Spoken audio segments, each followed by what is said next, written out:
नमस्कार। कांग्रेस ने चुनावों के पहले और उसके बाद भी भारत के संविधान को बचाने का एक ऐसा हल्ला मचा रखा है, लेकिन उसके नेताओं की कथनी और उसके सरकारों की करनी में जो अंतर है वो साफ तौर पर दिखाई देता है कि कैसे कांग्रेस के नेता ही, कांग्रेस की सरकारें ही भारत के संविधान का उल्लंघन करने से पीछे नहीं हट रही।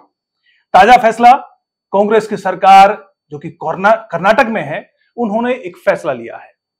यह फैसला है कि अब कर्नाटक राज्य में भाषाई आधार पर, क्षेत्रीय आधार पर प्राइवेट सेक्टर में 100% तक कोटा लागू कर दिया गया है।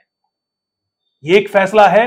यह फैसला न सिर्फ भारतीय संविधान के आर्टिकल 16 और आर्टिकल 19 का उल्लंघन करता है, बल्कि यह कर्नाटक की इकोनॉमी और उसके ऊपर देश की इकोनॉमी पर एक गहरा प्रहार करने वाला फैसला है। कैसे, हम इस पर बात करेंगे। फैसला क्या है? फैसला यह है कि कर्नाटक सरकार ने एक बिल पास किया है जिसका नाम है Karnataka state employment of local candidates in the industries, factories and other establishment bill 2024। यह बिल क्या कहता है? यह बिल कहता है कि प्राइवेट सेक्टर में, जो कि कर्नाटका के क्षेत्र में है, वहां पर कन्नड़ भाषियों को नौकरियों में, इन प्राइवेट सेक्टर में नौकरियों में 100% तक का कोटा लागू किया जाएगा। यानी वहां पर प्राइवेट सेक्टर में जो नौकरियां हैं वो अलग अलग श्रेणी में 100% तक ये रिजर्वेशन लागू करने का एक बिल पास कर्नाटक सरकार की कैबिनेट ने पास किया है। अब ये बिल क्या है? इसके तहत अगर हम देखा जाए तो इस बिल के अनुसार जो कन्नड़ भाषी हैं उनको प्राइवेट सेक्टर के मैनेजर पदों पर 50%, नॉन मैनेजरियल पदों पर 75% और सी और डी लेवल के पदों पर 100% आरक्षण देने का प्रावधान किया गया है। और ये बिल कैबिनेट ने पास कर दिया है। अब ये बिल विधानसभा में जाएगा, असेंबली में जाएगा और असेंबली में पास होने के बाद ये राज्य में कानून बन जाएगा। यानी इसका मतलब क्या है? इस बिल का मतलब यह है कि राज्य में कोई भी industries, factories, shop, commercial establishment, चाहे वो प्राइवेट कंपनी के साइज कुछ भी हो, यानी माइक्रो हो, स्मॉल लेवल की हो, मीडियम लेवल की हो, लार्ज एंटरप्राइजेस हो, जॉइंट वेंचर का कोई प्रोजेक्ट हो या फिर पीपीपी मॉडल का कोई प्रोजेक्ट, इन तमाम संस्थानों में, इन तमाम कंपनियों में ये कोटा लागू करना होगा। यानी जो कोटे की लेयर्स मैंने बताई हैं, इन लेयर्स को लागू करना होगा। इन प्राइवेट सेक्टर की सभी कंपनी, जैसे मैंने कहा कि चाहे वो फैक्ट्री हो, चाहे वो किसी भी तरह पीपी मॉडल का कोई प्रोजेक्ट हो, जिसमें आईटी भी है, इसमें एमएनसीज है, इसमें कमर्शियल रिजॉर्ट है, हॉस्पिटल है, एंटरटेनमेंट से जुड़े जो कमर्शियल एंटिटीज है वो इसमें शामिल है, होटल्स है, ट्रांसपोर्ट से जुड़ी हुई स्टार्टअप्स भी इसमें शामिल हैं, ई कॉमर्स की कोई कंपनी हो, स्कूल्स हो, यूनिवर्सिटीज हो, हर एक प्राइवेट क्षेत्र के हर एक एंटिटी को यह कोटा लागू करना होगा। अब उनका कहना है कि अगर जो ये कोटा लागू नहीं किया गया और ये कंपनियां ये कहती हैं कि उन्हें योग्य उम्मीदवार नहीं मिला जो कि कन्नड़ भाषी है, तो उसको उन्हें, इन कंपनीज को, सरकार को बताना होगा और अगले 3 सालों में उस पर्टिकुलर पद के लिए योग्य कैसे कन्नड़ भाषी को बनाया जाए, इसके लिए 3 साल का एक प्रोजेक्ट उनको मिलकर करना होगा ताकि लोकल कैंडिडेट्स को ही अंततः वो जॉब दी जाए। यानी कंपनियों को किसी तरह से लोकल कैंडिडेट्स को नौकरी ना दे पाए, उसका कोई रास्ता नहीं छोड़ा गया है। इसमें एक और प्रावधान है, उसमें कहा गया है कि किसी भी कंपनी में अगर उस कंपनी में स्ट्रेंथ जो है, काम करने वाले लोगों की संख्या जो है वो 100 से ज्यादा है, 100 से ज्यादा है, तो वहां पर एक नोडल अधिकारी यानी सरकार का एक प्रतिनिधि उनको रखना होगा, जिसके पास, जो कि रिक्रूटमेंट जो प्रोसेस होता है वो इंश्योर करेगा कि किसी भी कन्नड़ भाषी को ही रखा गया है। यानी जो ये बिल पास किया गया है, इसके प्रावधानों को कैसे उस कंपनी में लागू किया जाए, इसके लिए हर एक कंपनी को एक सरकार का प्रतिनिधि अपने यहां नौकरी पर रखना होगा। उसके पास तमाम डेटा होगा कितनी जॉब्स निकली हैं, कितनों को रखा गया है, और वो तय करेगा कि भाई किस तरीके से इस आरक्षण बिल को लागू किया जाए।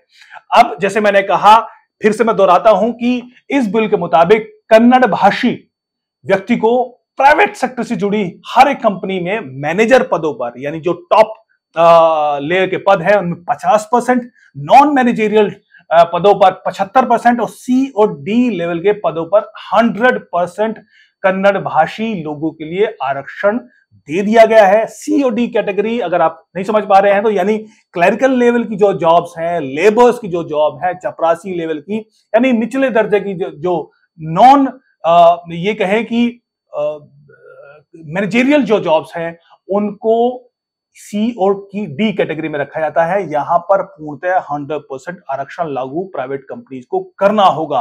अब ये कन्नड़ भाषी क्या है, इसकी परिभाषा भी इसमें कही गई है कि कर्नाटक में कोई जन्मा हो, वहां का डोमिसाइल हो, या फिर पिछले 15 सालों से वो कर्नाटक में रह रहा होगा और कम से कम 12वीं तक उसने एक कन्नड़ भाषा के विषय के तौर पर 12वीं पास की हो, उसका एक विषय कन्नड़ भाषा भी हो, तभी वो इस आरक्षण का लाभ ले पाएगा। अगर कोई व्यक्ति कर्नाटक में रहता है, 15 साल से ज्यादा वो रह रहा है, लेकिन उसके पास 12वीं तक कन्नड़ भाषा का कोई सब्जेक्ट उसके 12वीं कक्षा तक नहीं है, तो उसको एक नोडल जो एजेंसी है उसकी एक परीक्षा को पास करना होगा, अपनी एफिशिएंसी दिखानी होगी कि भाषा वो लिखना, पढ़ना और बोलना जानता है, तो वो एक टेस्ट पास करना होगा। उसके बाद उसको एक सर्टिफिकेट मिलेगा और सर्टिफिकेट के आधार पर उसको नौकरी दी जाएगी, उसको आरक्षण दिया जाएगा। यानी ये इंश्योर कर दिया गया है कि जो कर्नाटक में तमाम नौकरियां हैं वो सिर्फ और सिर्फ कन्नड़ भाषी लोगों को ही मिले। बाहर के लोग इसमें जो कर्नाटक में जो नौकरियां हैं वो बाहर के लोग ना ले पाए, इसकी व्यवस्था इस बिल में कर दी गई है। जैसे मैंने कहा कि ये बिल अपने आप में गैर संवैधानिक है। ये बिल ना सिर्फ अनुच्छेद 16 जो कि सरकारी नौकरियों में समान अवसर को, देश के हर एक नागरिक को समान अवसर का प्रावधान देता है, धर्म, जाति, लिंग के आधार पर कोई भेदभाव यहां पर नहीं किया जा सकता, उसका उल्लंघन है, बल्कि आर्टिकल 19 जो ये इंश्योर करता है, आर्टिकल 19E का प्रावधान ये इंश्योर करता है कि भारत का नागरिक किसी भी क्षेत्र में बसने और वहां पर सेटल होने का अधिकार उसको है। क्योंकि अगर कोई वहां पर जॉब करता है तो वो ये भी कहीं ना कहीं आर्टिकल 19E को भी के प्रावधान को भी उल्लंघन यहां पर माना जा सकता है। लेकिन इसका एक बड़ा इकोनॉमिक इफेक्ट भी होने वाला है। हम जानते हैं कि कर्नाटक की राजधानी बेंगलुरु एक बड़ा आईटी हब है, उसको एक साइबर हब सिटी के तौर पर जाना जाता है, और यहां पर ना सिर्फ मल्टीनेशनल कंपनीज बल्कि डोमेस्टिक कंपनीज का एक इतना बड़ा हब है कि उसमें ना सिर्फ आईटीज की कंपनी है, बायोटेक्नोलॉजी की कंपनी है, एरोस्पेस की कंपनी है और मैन्युफैक्चर कंपनीज यहां पर मौजूद हैं। और जो आईटी सेक्टर है उस आईटी सेक्टर के हब होने के चलते इसको इंडिया का सिलिकॉन वैली भी कहा जाता है। मेजर आईटी कंपनीज यहां पर है, इन्फोसिस है, विप्रो है, टीसीएस है, गूगल है, माइक्रोसॉफ्ट है, फेसबुक, अमेजोन, सभी के ऑफिसेज यहां पर हैं। और कम से कम 15 लाख से ज्यादा नौकरियां आईटी और आईटी सेक्टर से जुड़ी हुई इंडस्ट्रीज में 15 लाख से ज्यादा लोग यहां पर नौकरी करते हैं। यहां पर ध्यान देने वाली बात यह है कि ये आईटी सेक्टर की तमाम जॉब पूरी तरह से स्किल बेस्ड जॉब्स हैं, यानी इसको सिर्फ और सिर्फ भाषा के आधार पर नहीं दिया जा सकता। इसके लिए एक हाईली प्रोफेशनल स्किल्स चाहिए और तभी इन नौकरियों को यहां पर दिया जाता है। आईटी सेक्टर की मैंने बात की, इसके अलावा मैन्युफैक्चरिंग और इंडस्ट्रीज सेक्टर में भी ऑटोमोबाइल प्रोडक्शन यहां पर होता है। जैसे टाटा की कंपनी है, हिताची की कंपनी है, महिंद्रा इलेक्ट्रिक्स है, टोयोटा किर्लोस्कर मोटर्स है, अथर एनर्जी है। ये वो कंपनी है जो कि इनका मैन्युफैक्चरिंग हब यहां पर, प्रोडक्शन हब यहां पर है। एरोस्पेस जायंट्स भी कई कंपनियां यहां पर है, बोइंग है, एयरबस है, HAL हिंदुस्तान एरोनॉटिक्स लिमिटेड का भी जो हेडक्वार्टर है वो बेंगलुरु में है। बायोटेक्नोलॉजी कंपनी भी हम जानते हैं कि बायोकॉन और कई दूसरी बड़ी कंपनियां, उनका हेडक्वार्टर भी बेंगलुरु में है। इलेक्ट्रॉनिक्स और हार्डवेयर से जुड़ी कंपनियां आप मान लें, डेल है, नोकिया है, फिलिप्स है, और इसके अलावा न जाने कितने बड़े बड़े जायंट कंपनीज के ऑफिसेज, प्रोडक्शन हब्स, उनके हेडक्वार्टर यहां पर मौजूद हैं। ये जितने भी नाम मैंने आपको गिनाए, आसानी से अंदाजा लगाया जा सकता है कि हाईली प्रोफेशनल स्किल से जुड़ी हुई कंपनियां हैं। यहां पर सिर्फ और सिर्फ स्किल बेहतर होना ही एकमात्र क्राइटेरिया जॉब पाने का हो सकता है, लेकिन यह बिल इन तमाम कंपनियों को कहीं ना कहीं एक गहरा झटका देने वाली है। और हम जानते हैं कि बेंगलुरु जो शहर है वो इस आईटी सेक्टर का हब होने के चलते एक ना सिर्फ कर्नाटक की इकोनॉमी बल्कि भारत की इकोनॉमी भी एक जबरदस्त बूस्ट बेंगलुरु अकेला देता है। और अगर इन प्राइवेट सेक्टर में ये आरक्षण लागू कर दिया जाएगा तो आप आसानी से अंदाजा लगा सकते हैं कि स्किल बेस्ड जॉब्स में अगर आरक्षण के आधार पर यहां पर नौकरियां देनी पड़ जाए इन कंपनियों को, तो ना सिर्फ या तो इनको अपना बोरिया बिस्तर समेटकर बेंगलुरु से बाहर यानी कर्नाटक से बाहर जाना होगा, या फिर इनके जो प्रोडक्शन है, इनके जो उनका कंपनी है उस पे एक बुरा असर आने वाले दिनों में पड़ेगा। स्किल्ड बेस्ड जॉब्स, मैंने कहा कि प्रोफेशनल यहां जॉब करते हैं, लेकिन देश की और कर्नाटक की इकोनॉमी पर क्या असर पड़ेगा वो भी मैं आपको थोड़ा सा समझाता हूं कि बेंगलोर में विदेशी जो आईटी हब है, इंडस्ट्रीज का हब है, उससे जो इन्वेस्टर्स है, विदेशी इन्वेस्टर्स, वो इनके पसंदीदा शहर के तौर पर बन गया है। एमएनसीज का एक पसंदीदा शहर है। दुनिया भर की 80% आईटी की दिग्गज कंपनियों के ऑफिस जो हैं वो बेंगलोर में हैं।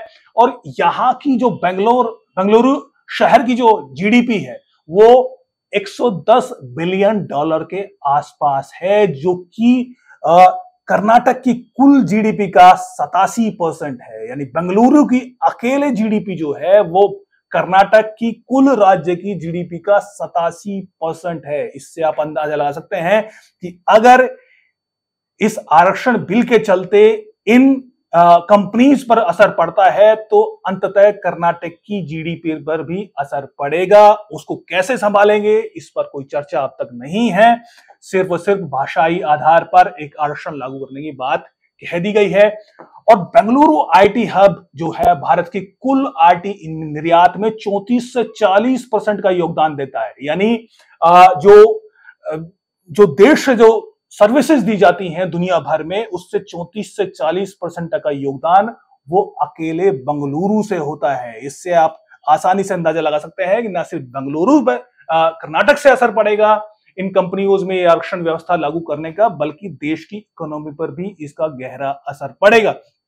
अब मैंने कहा कि ना सिर्फ भारत के संविधान के प्रावधानों का उल्लंघन है, हमारे मूलभूत अधिकारों का उल्लंघन है, बल्कि इकोनॉमी पर इसका क्या गहरा असर होगा वो इस पे उसको जांचे परखे बिना सिर्फ वोट की राजनीति के लिए एक वर्ल्ड क्लास सिटी को, वर्ल्ड क्लास इंफ्रास्ट्रक्चर को बर्बाद करने की ओर ये कदम अलग अलग जो एक्सपर्ट्स हैं वो बता रहे हैं। हालांकि जब से खबर सामने आई है तब से अलग अलग मंत्री कर्नाटक के वो ये बताने में लगे हैं कि सिर्फ ये जो 100% कोटा है वो सी और डी कैटेगरी में है। अभी भी मैनेजरियल स्तर पर जो स्किल्ड जॉब्स हैं उसमें 50% या 75% तक का ही आरक्षण है, यानी वहां पर अभी भी व्यवस्था है। और कुछ मंत्री ये भी कह रहे हैं कि नहीं अभी चर्चा होनी बाकी है, हम इंडस्ट्रीज को जो कंपनीज हैं इनसे बात करेंगे, एमएनसी से बात करेंगे, उनको समझाने की कोशिश करेंगे, रास्ता निकाला जाएगा। यानी बिल इससे पहले कि असेंबली में पास हो उससे पहले ही ये बात सरकार के मंत्रियों को भी, सरकार को भी समझना शुरू हो चुका है कि अंततः इसका जो असर है वो बेहद बुरा हो सकता है। एक ट्वीट जो सीएम सिद्धरमैया है उन्होंने भी किया था, लेकिन उन्होंने ट्वीट बाद में डिलीट कर लिया। यानी इससे भी अंदाजा लगा सकते हैं कि ये कहीं ना कहीं बड़ी कितनी तेजी से बिना किसी ठीक ठाक चर्चा किए बगैर ये बिल ला दिया गया है। अभी इसमें बहुत सारी खामियां हैं और अंततः मैं आपको बताऊं कि इससे पहले हरियाणा सरकार ने भी, खट्टर सरकार ने भी इसी तरह की करने की कोशिश की थी, जिसका असर सीधे तौर पर ये देखने को मिला था कि जो हाईकोर्ट है, पंजाब और हरियाणा हाईकोर्ट, उन्होंने इसको गैर संवैधानिक बताते हुए, अनकॉन्स्टिट्यूशनल बताते हुए रद्दी की टोकरी में फेंक दिया था। उसके बाद ये मामला अभी सुप्रीम कोर्ट में अटका है। इस बिल का भी यही हाल होने वाला है। लेकिन ये कहीं ना कहीं कांग्रेस सरकार की नीयत और नीति का जो उसका वो कितनी स्पष्ट है कि कैसे जो वो हल्ला मचाए हुए है कि वो भारत के संविधान को बचाना चाहती है, उसमें वो कहीं ना कहीं एक विभाजनकारी भाषाई क्षेत्रीय आधार पर जो विभाजनकारी राजनीति को वो बढ़ावा दे रही है। तो ये बिल उसका एक उदाहरण स्पष्ट तौर पर, एक बड़ा उदाहरण स्पष्ट तौर पर दिखाई दे रहा है। बहरहाल अभी ये असेंबली में पास होना बाकी है और इस पर क्या प्रतिक्रिया आती है, इंडस्ट्रीज की तरफ से क्या प्रतिक्रिया आती है, वो अभी देखना बाकी है। नमस्कार, जय हिंद।